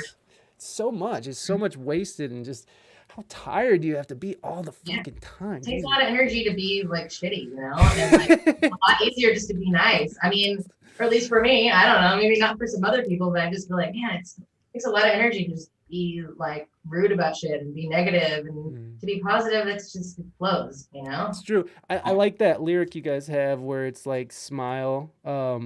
What was it? It's smile, a smile on your face even when you don't wanna. It's sort of like, and this idea of from what I gathered, I mean, you guys have your own opinion on what it is, but like what I gather is like even when you don't feel like smiling, it's like smile. It's like, it's sort of like what I do when I look in the mirror and when I'm at my lowest and I hate myself at the worst, I'll literally go to the mirror and fucking be like, I love you. And it's just like, it sounds so fucking stupid and it sounds ridiculous, but you're literally training your fucking brain, carving out pathways, right? Like you're carving your brain to go there and to like water flow in those directions, right? Exactly. Those groups. It's ridiculous. It's ridiculous, the shit that we do to ourselves. How does every opinion seem to lead to hate right now? I don't know, because there's always someone else that doesn't agree, and they feel like they're so right that the other person isn't even allowed to like question it, which is weird. I don't know. Yeah, that's a good point. Well, maybe we all just need to agree to disagree. That's the basics, you guys. Like, let it go. Back to the basics, baby. Just be cool, man. Just be cool. What's up, Mental? Welcome. We got some more questions over here, which thank you for putting Zan's Instagram link in there. Follow me on Facebook too. I know that's for weirdos, but I do a bunch of stuff on Facebook. I'm pretty sure I put the Facebook link in here too. Facebook's for weirdos and Virginia's for lovers. And Really? Yeah. Should we go to Virginia? Yeah. I wanna go to Virginia. I hear the property's cheap down there. But okay, so here's a question from the chat. We have who's your favorite comedian? Yeah. Oh. You go with that one. That's I'd your say, answer. you know, I like Dave Chappelle. Ooh, I like fucking Dave. Eric Andre, who we were talking about earlier. Yeah. I like George Carlin. I like and I like old Eddie Murphy stand up. That's cool, like Raw, and Delirious. Yeah. Yes. Yeah, exactly. Bill Burr. Yeah, I mean, I like South Park. Those guys are comedians to me. Yeah. I honestly, I mean, it's weird because now this is like bringing us into this, but it kind of relates to this other thing that we just are talking about, which is the more serious side of things and what's just everything that's been going on for us in the last year. All of us, I'm talking about as a collective, and I like comedians that it's what a lot of comedians do. They make you laugh about it. It's crazy ass shit's going on. They make you laugh about it. Didn't we see Dave Chappelle come on Saturday Night Live? Was awesome. Yeah, it was his, and he just got up and just gave this. It was amazing. Yeah. You haven't seen women? it, go around. Yeah, you're attacking women? Oh, like, that's so weird. Just everybody. Dude. So it's like comedy is even more funny, I think, when it applies to Super the rad. present day, of course. Yeah. Well, and the fearlessness it takes to get up there and say that shit right now, because Totally. let's face it, it's like a lot of people are fucking scared to tell the truth and what they feel is the truth to themselves. How many times are people holding their tongue about certain issues when things come up in conversation, and they're in around certain company and they have to like put on their airs and whatever it is, people are afraid. People are afraid to talk, and like that's a bad place to be in a country that's supposed to be a democratic democracy. I think it's a bad place to be when you can't talk about really serious things that lead to policy, that lead to things that affect us directly. And when you can't even talk about it, then who's making the decisions and who is Not us. Yeah, exactly. We're over here fucking yelling at our neighbor. Stuff while the decisions are being made. Decisions are being made in small smoky rooms, fucking, so it's without the ability to discuss, without being able to have the talk, things are going to go on without us while we're here squabbling about fucking the lab leak or whatever it is. It's just like it's fucking. Well, I mean, yeah, and that idea that you're talking about is something called divide and conquer. Yes, it's the age-old political trick. Yeah, divide people amongst themselves, and then they're much easier to conquer. Not to say, I mean, I'm just in general. That's the big thing. It's easier to control people when they're off bickering about other stuff. And it seems to be sometimes that way when, even just with just media stuff that's just normal stuff. They're always, the reason why it's so much more, the reason why the Kardashians or whoever get so many views more than like actually events that are going on in the world and people seem to not care about that is because I don't know, they're more into that. But that's definitely what keeps it helps to keep people not paying attention, that's for sure. Yeah, well, I mean, if you just fucking numb them with some kind of like mindless bullshit, they're not going to be worried about fucking, like weird little Tic Tacs that are flying around fucking the skies off the coast of San Diego. They're not going to be worried about fucking little Tic Tacs. Oh yeah, those fucking things. Talk about that. I saw some weird video like with a guy walking on a bridge. India, and it was like this alien like walking on a bridge with its skinny body. But it could have easily been digitally put in there. Who knows, right? Like what's Is that the new like laser for the cats? We're like, oh, it's another thing over there. Let's follow that. Exactly. Yeah, YouTube suggested something else similar. I might as well go click on that too. Like, oh, okay. Do it. Yeah. Like, no, I'm gonna go jump in the ocean. That's very interesting, though. Yeah, it is. I think it's very alien thing. Yeah, I mean, what do you guys think it is? I just heard today that it could possibly because of technology and like Tupac, with the hologram. Tupac flying around in a spaceship? No. I'm sorry, that all came out in different ways. The Tupac hologram at Coachella. They're using that kind of technology to broadcast these things to create dissent and discourse. That's what I heard today. But what are your guys' take on it? What do you guys think they are? I have zero clue other than, that's cool. I feel like that's really weird. Okay. Here's the two things that make me think. One, I definitely believe that we're not the only life in the entire huge, vast universe. Right. And then I also believe that I don't know enough. Yeah. About it. Yeah, me too. I was guess. just, but I would I'm like to know more. I it's- guess I should read up on it. or It's whatever. fun to speculate. That's for me. It's fun to It's speculate. I mean, well, basically, what do we know is that there were some objects over the ocean that NASA or whoever usually keeps track of that type of stuff admits finally, after all this conspiracies of They're like, we them don't know what that hiding is. spaceships in Roswell and Mhm. dead aliens and all kinds of stuff, that type of thing. Something. Yeah, for sure. After all that, they finally admit that there's something. They're not admitting that there's life on other planets. They're Yeah. just admitting that there was something in the air that they don't know what it is. Right.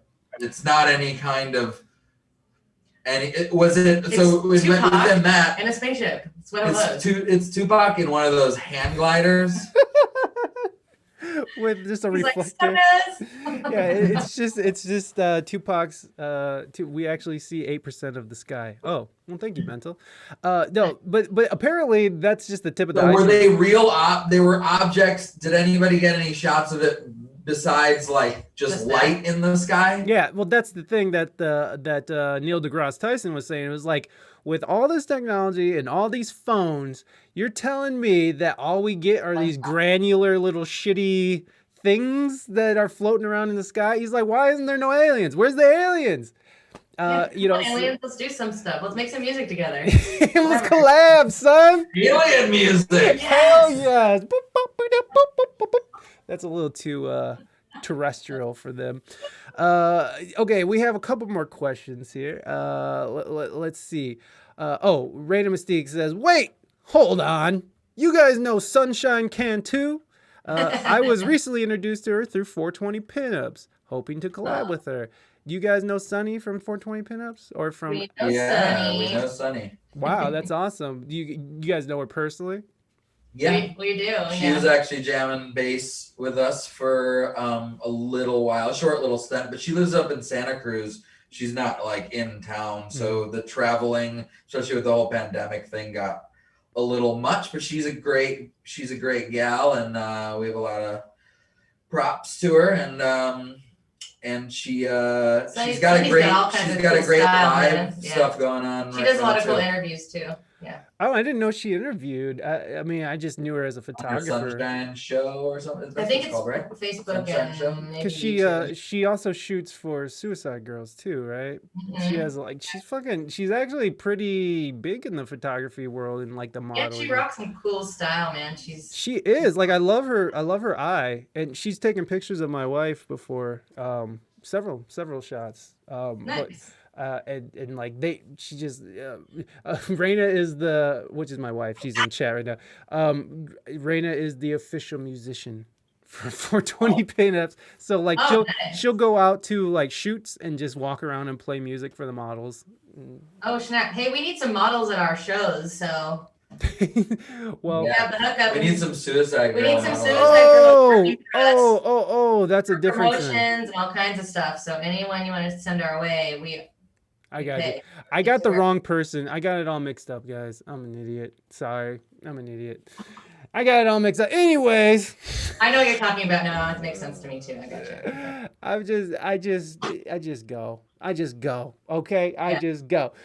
I do want to talk about these new singles. I'm digging it, and yeah, like I was saying, Better Left Unsaid was probably like I really like it. I really like the message. Can you guys kind of talk about that particular song? Just for people who probably haven't heard. I can't play it for you guys. I'm sorry. But do you, and by the way, do you do the guitar work, all the guitar work in that? No, I have. We have. And that song, Better Left Unsaid, it was Yeah. that other guy was Uh-huh. awesome. The other guy who's awesome. I can't remember his name. Sorry. That's So that song, you have to know the story of that song. That Please. song is produced by Eric Hirschhorn, of Revolution. I contributed to the production as well. So Keezy? we co-produced the song together. Mm. Do you know Eric? I don't know him personally, but I think he plays keys, right? He plays keys in the He plays horns. keys and sax. Yeah, yeah. I know I know of him, but I don't know him. So I did a tour, a run with Eric. I think it was only I think he was only on half that run, and I think it was only like a 2-week run that I ever toured with Eric. But somehow, or maybe it was more than that, but whatever. Somehow Eric and I really fucking bonded. I feel like we have a lot in common, and we come from a similar background, and we just have this bond automatically right off the bat, and I love that dude, and he's one of my great friends, and this was the first time he's definitely done especially horn work on a lot of tracks that I have put out recently, especially, but this was the first track that that he lended so much production to it, and it was his arrangement, and I just feel you can tell, of course, with the jazz element that that's so relevant in that song. Yeah, absolutely. Even the guitar solo, I was gonna say, like, I brought up the guitar because like the guitar solo itself has sort of like a jazzy element, and it was the whole arrangement. Excellent player. Eric's super jazz trained, you know. Nice. He's a young dude, and he is virtuoso with the fucking jazz and eerie and everything. He's like his piano playing is amazing, of course, as most producers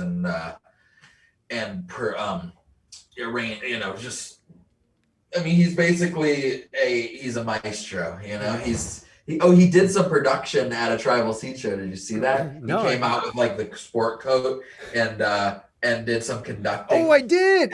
He was that's him conducting? Eric, yeah. I didn't even know that was him. Dude, that was really dope. Those fucking those sessions are really good. I really dug it.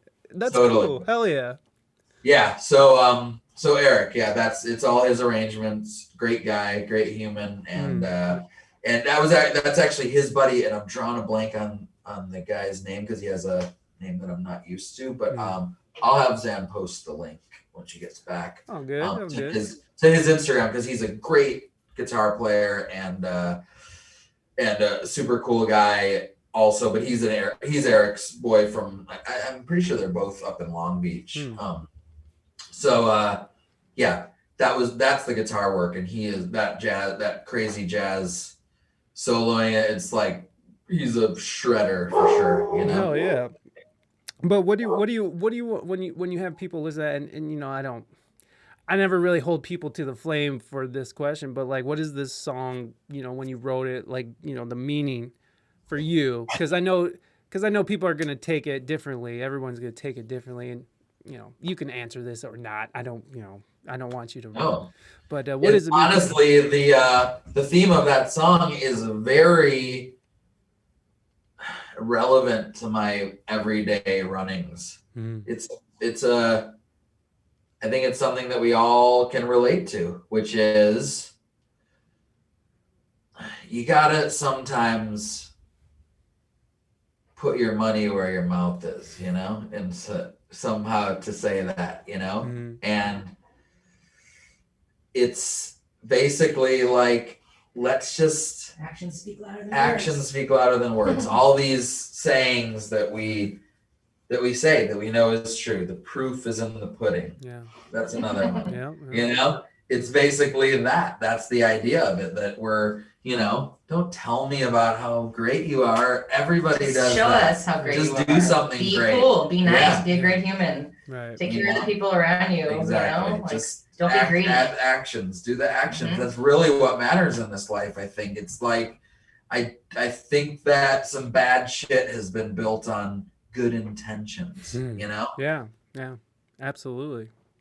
I mean, a great example, I think, is like religion itself, right? Like, like there's a lot of good intentions, but a lot of bad things happened, because they were trying to enforce their good intentions on other people.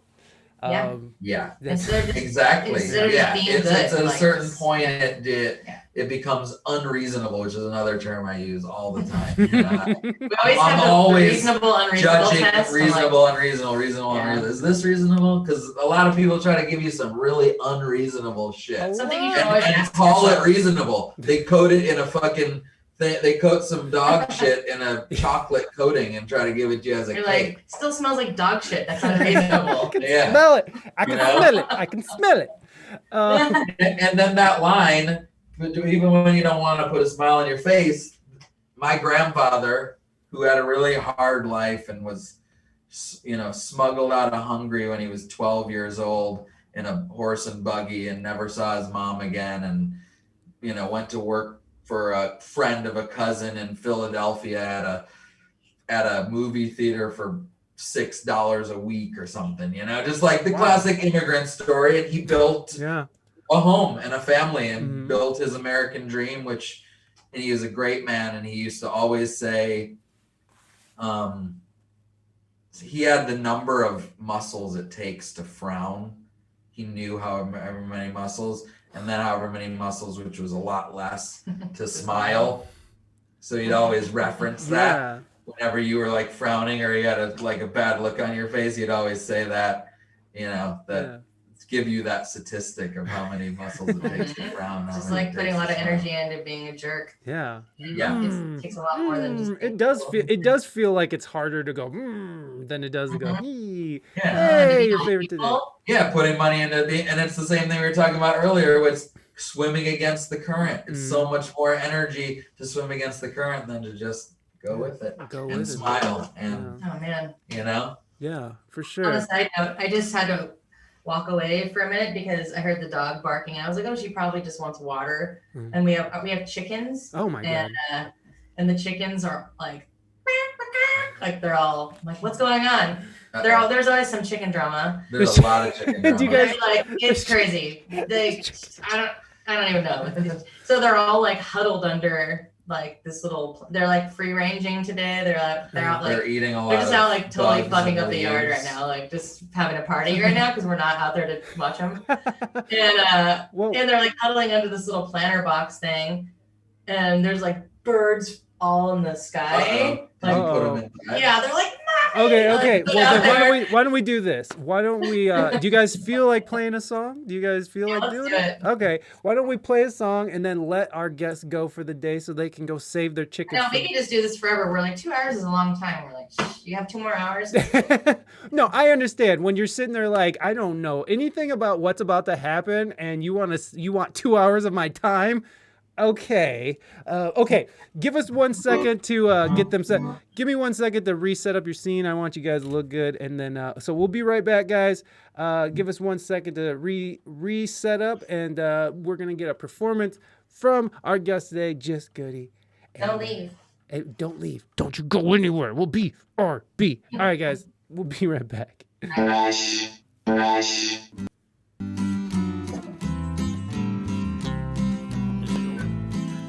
When I lit out for Reno, I was trailed by 20 hours. Didn't get to sleep last night till the morning came around.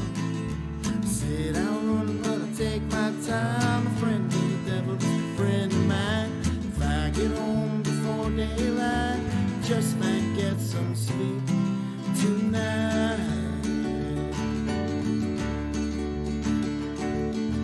Ran into the devil, baby, loaned me 20 bills.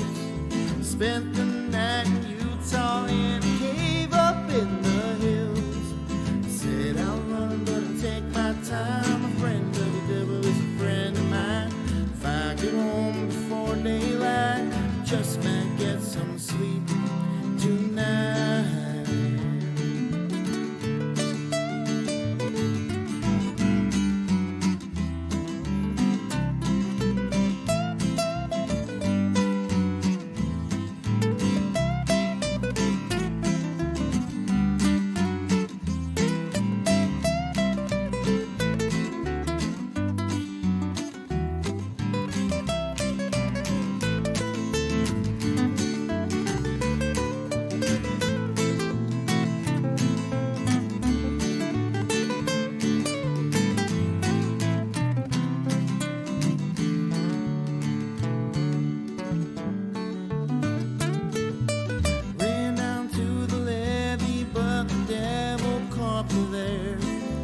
took my $20 bill, vanished in the air.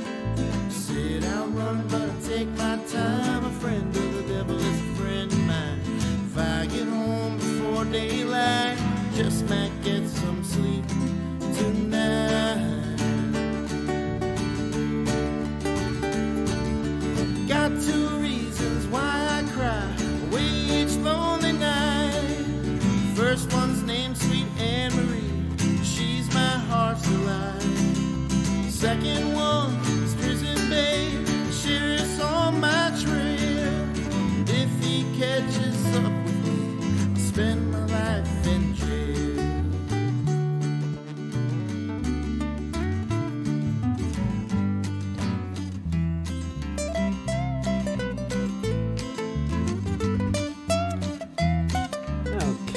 Okay, shut up, Mike. We don't want to hear that no more. Okay, God, no more trashy solos from Mike. Thank you. I like that. That was cool. Oh, thank. That's our little live stream. We've actually expanded that Roland V drum. We use that now, so we have a full band streams going. Woo.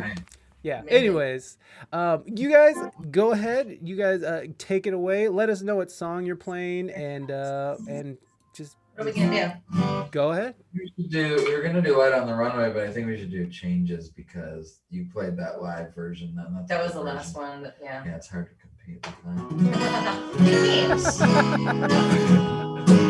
Just kidding. All right. This is our song called Changes. It's a nice uplifting song. Meant to uplift people, bring people together. So hope you enjoy it. You know, remember that going to Spotify or everywhere you stream music and That's Goodie giving us a music. follow means the world to us. So thank you all for tuning in. And thank you for having us. Oh, oh, yeah. If you ever told me that things would be the way they are, I would have told you you're crazy. If you ever told me that we would have to stay so far away from each other, I would have stayed longer. This town is feeling so far away. This city's on lockdown. But it feels like just another ordinary day to be home. But I feel so alone. Changes, hold on, embrace it. Well, let's create it, and we will make it. I never thought I'd feel so burdened. Now I know what it's like to take it all for granted. Life is changed for certain. Now I know I just have to roll with this head held high. We can live our life, get on the other side. Getting there watching the tide will sunrising, start to live again. Well, everything changes. Love is red. Well, let's create it, and we will make it. Well, everything changes. Everything changes. We gotta embrace it. Let's create it. Whoa, whoa, whoa, yeah.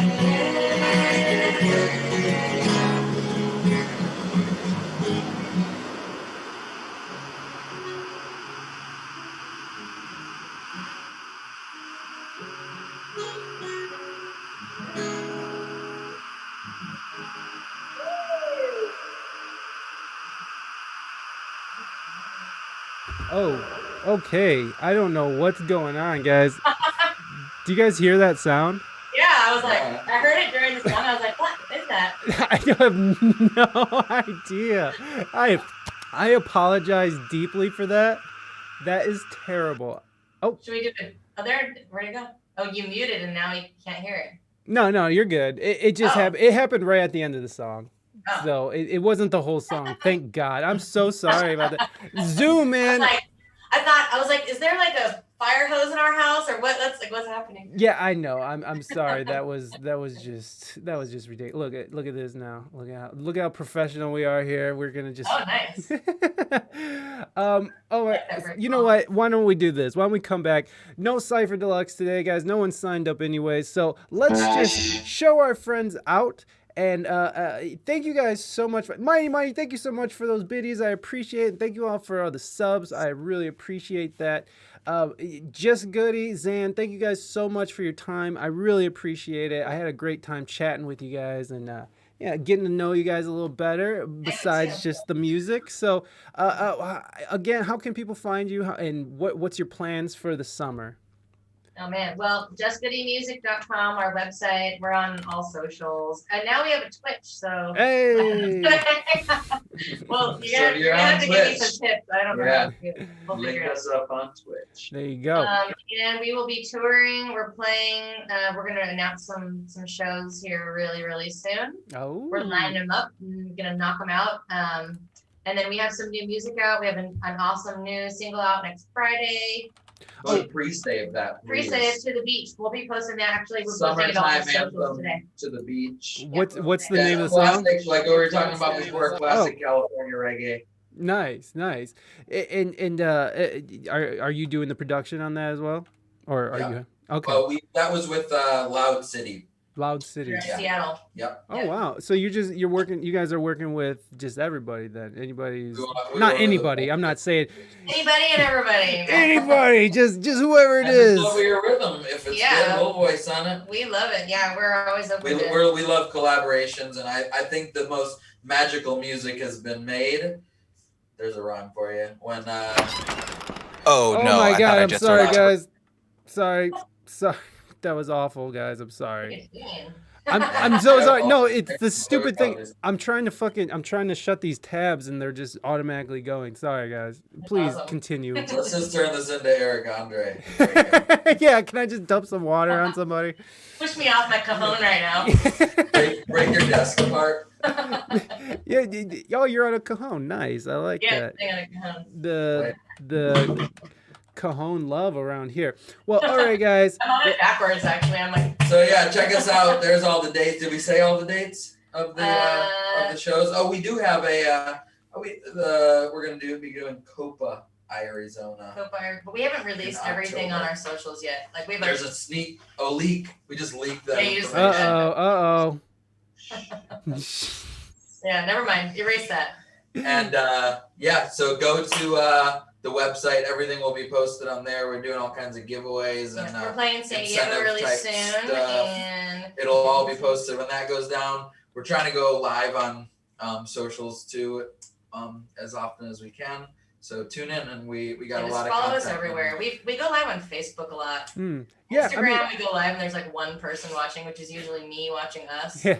Watching her, watching me, watching you. You guys- And then Facebook, you know, we get like Well, if you guys a couple thousand. So. if you guys check out Restream, you could do like sort of a you could All- stream on all all of of them them. at once. I know. That's a I've good like one. gotten 75% into it, and I'm It's like, never weird. mind. Let's just go live. I know it's weird. It's a pain in the ass. That's a good thing because 75% of the time it works. 0% of the time, 'cause I never finish it. You know, Louis. No, I always say Venezuela, but I always get his last name wrong. But he does a great stream on Electric Louis Land. He's San Diego. He works out at that school, that fucking music school that AK is involved with and stuff. You know what I'm talking about? The Oh one- yeah. Oh yeah. Didn't we donate our piano to that school? I think maybe. Hmm. Yeah. Oh, Yeah, he does it. He does live streams from there of like local jazz people and stuff. It's really awesome, and he kills it with the restream. Something to think about. But thank you guys again so much. I really appreciate it. You guys have a wonderful rest of your day. And again, I'll be reaching out again for the audio release and all that. Cool. good Let's stuff. do it. We'll be posting it to all of our socials too. Hey, all right. I'll send you the link as well from this video when I'm done here. So Perfect. awesome. Thank you guys so Alright, much. Thanks, Thanks, guys. Ed. Thanks for Hey, hanging out with us. hey. Yeah. All right, guys. Have a great day. Bye. All right, there it is, everybody. There it is. The Goodie mob is there. Thank you, Jus Goodie. Thank you, Zan, for coming on, doing that thing.